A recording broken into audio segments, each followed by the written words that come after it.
Hello, my name is Jessica Funderman, and this is my professional e-portfolio video tour.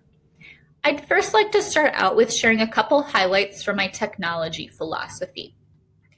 First is that I believe technology definitely belongs in the classroom, but it comes with a balance with other strategies, the content standards, and also building relationships with our students. I think finding that balance is so important, and that technology has a time and a place. It doesn't always just need to be used as a replacement for worksheets and whatnot.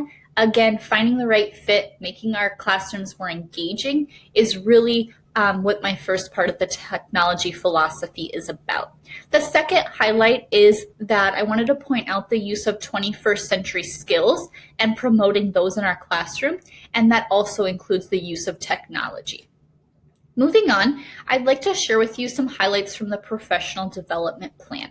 This is the piece from this class that I am probably most proud of because I put the most time and effort into it. My professional development plan focuses on distance learning, and this is because I wanted to find something very relevant, and with the current situation of the coronavirus pandemic, having to go to a distance learning format this past spring and the potential of continuing that in this following school year, I thought this type of training would be very beneficial to plan out, and me as a teacher, I can use that knowledge if in fact we are in that situation this coming fall. So I used information from my district's 9 weeks of online teaching this last spring to kind of go off of my base of what I knew, what we were taught, what we experienced, and planned out some different trainings that fit into that. And they're laid out in a format that fits my district's professional development kind of time frame, how we work through those types of things. I wanted to point out to you one highlight of my professional development plan here is the learning format. I believe it is so important, no matter who you are teaching, to model information. So just like we teach our students and we want to model for them, we want to model for educators as well. So what I'm asking them to do or showing them to do, I want to actually provide that model. So if I want them to have a Canvas course for their students, I'm going to create a course with all of those strategies and different elements so they can actually work through it and learn as the student and then include it in their course. I'd like to move on to activity evidence number 2. Even though my professional development training is geared towards teachers, there is one lesson that involves students. And so that's what my training video number 2 is. I would want to have a training session with every student in their classroom, and if not online through Google Meet, and kind of walk through different settings, Canvas in particular, and the basics. So that way they all have those basic understandings met, and that doesn't fall on teachers. So I'm teaching the students about their technology, and then teachers get to use it in their classrooms. So that's what you can see here in my training video number 2.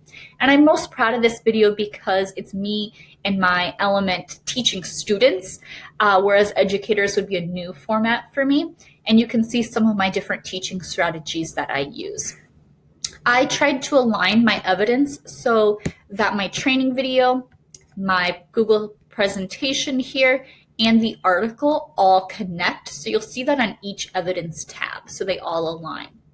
On the third evidence tab, you will see a training video I did with teachers, and I use that modeling technique. I'm teaching teachers about Google Meeting with students, so we did this through a Google Meet, so they could actually experience it as a student.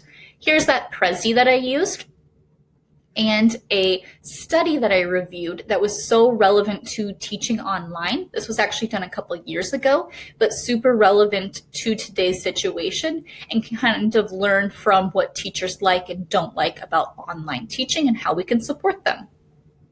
Finally, I'd like to share some extra resources with you. I put this e-learning during school cancellation website first because I thought it was most relevant. All of these resources I created in different classes throughout this master's program.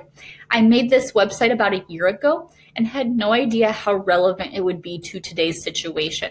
So this has lots of great tips and tricks about teaching online. Even though it was originally geared more towards short-term, 1 or 2 days at a time, it's still relevant to a long-term online teaching format. The other 9 resources are video tutorials and informative videos that are super relevant to tools you can use online or just the approach to distance learning that might be relevant. So all of these and the other tabs of information all included into that professional development plan of distance learning. I would love to hear any feedback you have for me, and thank you for viewing this video and checking out my portfolio. Bye.